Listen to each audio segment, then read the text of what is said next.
दोस्तों नमस्कार। दोस्तों मैं विमल शाही आप सभी लोगों का अपने चैनल में स्वागत करता हूं और उम्मीद करता हूं कि आप लोग सब लोग स्वस्थ होंगे एवं मस्त होंगे। सभी राष्ट्रवादियों सनातनियों से ये निवेदन रहेगा कि आप लोग मेरे चैनल को सब्सक्राइब कर लीजिए और वीडियो को लाइक एवं शेयर भी कीजिए।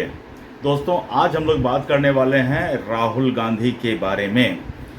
जी हाँ दोस्तों, राहुल गांधी पर वैसे तो बहुत सारे मुकदमे चल रहे होते हैं और चलते भी हैं।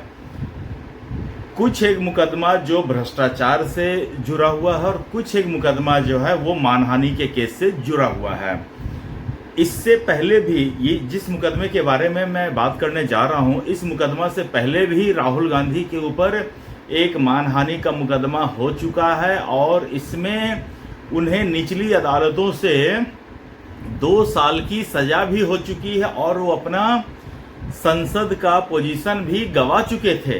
हालांकि बाद में सुप्रीम कोर्ट ने लोअर कोर्ट के फैसले को बदल दिया और उसके बाद उनकी सांसदी फिर से बहाल हुई थी। तो अब जो नया मामला है इसे समझने का कोशिश करते हैं कि ये मामला क्या है और इसमें राहुल गांधी यूपी के लखनऊ में एमपी एमएलए कोर्ट में क्या करने के लिए पहुंचे थे। तो दोस्तों मामला है 2022 का। 2022 में राहुल गांधी अपने भारत जोड़ो यात्रा पर थे और 22 दिसंबर को उन्होंने एक प्रेस कॉन्फ्रेंस किया था। उस प्रेस कॉन्फ्रेंस ने राहुल गांधी ने ये बोला कि उस प्रेस कॉन्फ्रेंस से पहले दोस्तों ये प्रेस कॉन्फ्रेंस उन्होंने किया था 16 दिसंबर 2022 को ये प्रेस कॉन्फ्रेंस किया था। उससे पहले 9 दिसंबर 2022 को बॉर्डर पर भारतीय और चीन की सेनाओं के बीच झड़प हुई थी। जी हाँ दोस्तों, चीन और भारत का जहां पर बॉर्डर होता है वहां पर आप वो दोनों तरह की सैनिक जो है हथियार का यूज नहीं करती हैं। उनके बीच में अगर कभी झड़प होती है तो धक्का मुक्की और मतलब हाथ से ही फाइट करने वाली सीन होता है, उसमें गोली बंदूक नहीं चलता है। तो यही 9 दिसंबर 2022 को भारत और चीन के सेनाओं के बीच झड़प हुई थी और बाद में इसका फुटेज आया था। उसमें देखा गया था कि किस तरह एक भारतीय जवान ने चाइना के एक सैनिक के पूरा मुंह पर एक जबरदस्त पंच मारा था। तो राहुल गांधी उसके बाद भारत दौरान यात्रा के बाद उन्होंने मतलब उसी दौरान एक प्रेस कॉन्फ्रेंस की। उसमें वो कह रहे हैं कि चाइना जो है हमारे सैनिकों को पीट रहा है और इसके ऊपर प्रेस कॉन्फ्रेंस में मेरे से कोई सवाल नहीं पूछ रहा है। दोस्तों पहला बात तो मैं राहुल गांधी, कांग्रेस और उनके तमाम चमचों को मैं ये कह देना चाहता हूं कि किसी की इतनी हैसियत नहीं है कि वो भारत देश के सैनिकों को पीट सके। किसी की हैसियत नहीं है। कांग्रेसी, राहुल गांधी, चमचे सब कान खोलकर सुन लो। और तुम प्रेस कॉन्फ्रेंस करके कह रहे हो कि चाइना ने भारतीय सैनिकों को पीट दिया।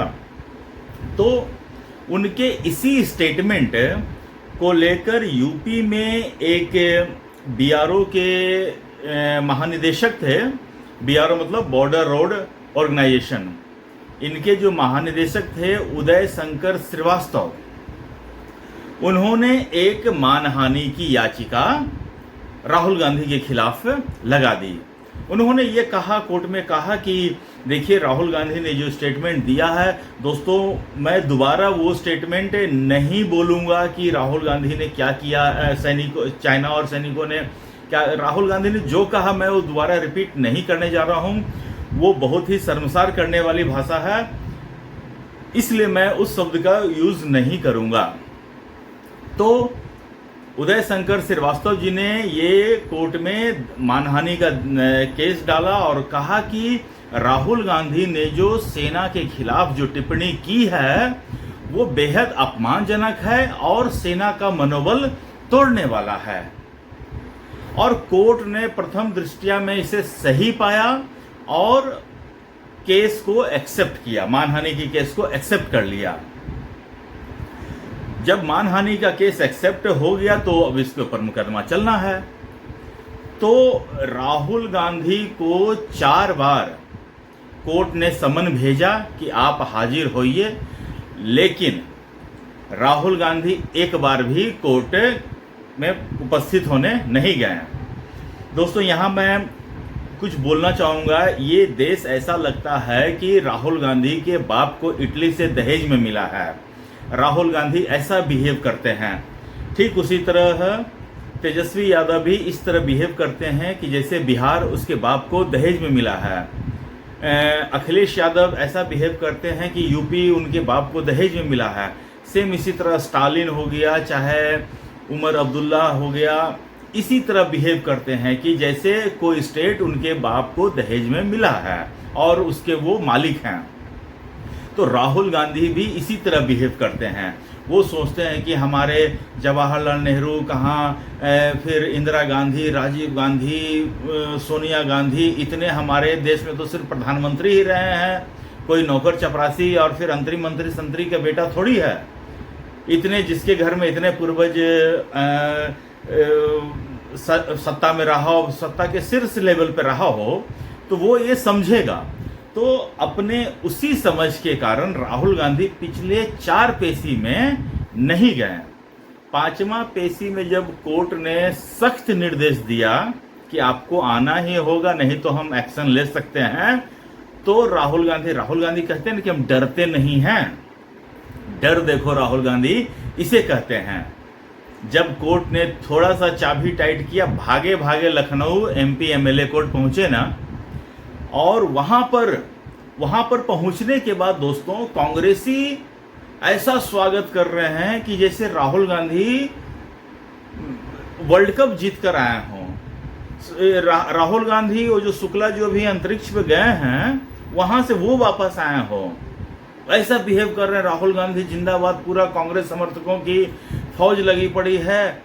तो जब ऐसे मूर्ख समर्थक हो कि तुम्हारा नेता आया है मुकदमा झेलने के लिए, कोई वर्ल्ड कप जीत के नहीं आ रहा है, नासा से अंतरिक्ष से लौट के नहीं आ रहा है, तो जब ऐसे मूर्ख समर्थक हो तो राहुल गांधी जैसा नेता तो इतराएगा ही ना, क्यों ना इतराए। तो दोस्तों राहुल गांधी फाइनली कोर्ट में पेश हुए और उन्होंने जमानत के लिए अपील की। कोर्ट ने बहुत सख्त लहजे में कहा कि इससे पहले भी एक बार आप मानहानि के केस में फंस चुके हैं, आप अपनी सांसदी भी गवा चुके हैं, हालांकि फिर से वो बहाल हो गए थे, लेकिन आप एज ए पब्लिक फिगर, आप इससे पहले भी इस तरह के केसेस में फंस चुके हैं, तो आपको कुछ भी चीज बोलते समय, खासकर भारतीय सेना के खिलाफ बोलते समय, आपको कंट्रोल में रहना पड़ेगा। इतना कहते हुए कोर्ट ने 20-20 हजार के 2 जमानतदारों के ऊपर इनको जमानत दे दिया। तो अब देखिए दोस्तों, राहुल गांधी अन्य मामलों में भी, कितने मामलों में, जैसे नेशनल हेराल्ड केस के मामले में जमानत पे हैं और इस मामले में जमानत पे हैं, उनके तो मानहानि के इतने केसेस हैं, लेकिन राहुल गांधी को इन सब चीज़ों से कोई फर्क नहीं पड़ता है। उन्हें ये लग गया है कि ये देश उनके बाप का है, उनके बाप के बाप का है, और ये देश में वो कुछ भी बोलें, किसी के खिलाफ कुछ भी बोलें, उनका कोई कुछ बिगाड़ नहीं सकता है। अब ये देखना होगा इस देश की न्यायपालिका को कि क्या सिर्फ इसलिए इसको, इस गधे को इतना छूट दिया जा सकता है कि ये किसी के खिलाफ कुछ भी बोल सकता है, अनाप शनाप अंट संट। क्या ये एक लोकतांत्रिक देश में संभव है? ये तो राजशाही तो इस देश में नहीं है ना, लोकतंत्र चल रहा है ना। फिर लोकतंत्र में कोई आदमी अपने आप को संविधान से ऊपर कैसे समझ सकता है, जैसा कि राहुल गांधी समझने की कोशिश करते हैं। तो न्यायपालिका को इस चीज के ऊपर देखना होगा, और न्यायपालिका की कमजोरी हमेशा समझ में आती है। अब देखिए, 4 बार उन्होंने समन दिया, लेकिन 4 बार कोर्ट में नहीं आए। न्यायपालिका बड़ी है या ये राहुल गांधी बड़े हैं, ये चीज अब न्यायपालिका को सोचना पड़ेगा। अगर सोचिए, राहुल गांधी की जगह कोई आम आदमी ऐसा कर सकता है क्या? उसकी आम आदमी की इतनी हिम्मत है कि वो ये बोल दे कि हम नहीं आएंगे, 4-4 समन में नहीं आएंगे। और जितने भी आज के समय में नेता है देख रहा हूं, वो 10-10 समन। केजरीवाल को देखिए, ईडी के इंक्वायरी में केजरीवाल को 9 समन भेजा जा चुका था, नहीं गया। जाओ तुम कुछ भी करो, हम नहीं आएंगे। क्या किसी आम आदमी में इतनी हिम्मत हो सकती है? इसीलिए तो सब लोग पॉलिटिशियन बनना चाहता है। केजरीवाल की हैसियत ही क्या थी? आंदोलन करते फिरता था और आज सीएम बन गया, तो अपने आप को सोचो इतना पावरफुल उसने बना लिया कि ईडी उसको बुला रही है, वो कह रहा नहीं आएंगे। खैर दोस्तों, आज हम लोग राहुल गांधी पर ही फोकस करते हुए रखते हैं। तो राहुल गांधी एक और मामले में बैलगाड़ी पर आ चुके हैं। बैलगाड़ी मतलब बेल पर आ चुके हैं। तो अब राहुल गांधी के ऊपर ये मतलब कि और भी कितने मानहानि के केस चल रहे हैं ये देखना पड़ेगा, और न्यायपालिका इसको किस तरह से लेती है, इसके ऊपर किस तरह एक्शन लेती है ये देखना पड़ेगा। क्या फिर से राहुल गांधी माफी मांगेगा, ये भी बात देखने वाली बात रहेगी। तो दोस्तों, आज के लिए मुझे इतना ही अपडेट देना था। आप लोग अपना ख्याल रखिए, स्वस्थ रहिए, मस्त रहिए। तब तक के लिए नमस्कार, बाय।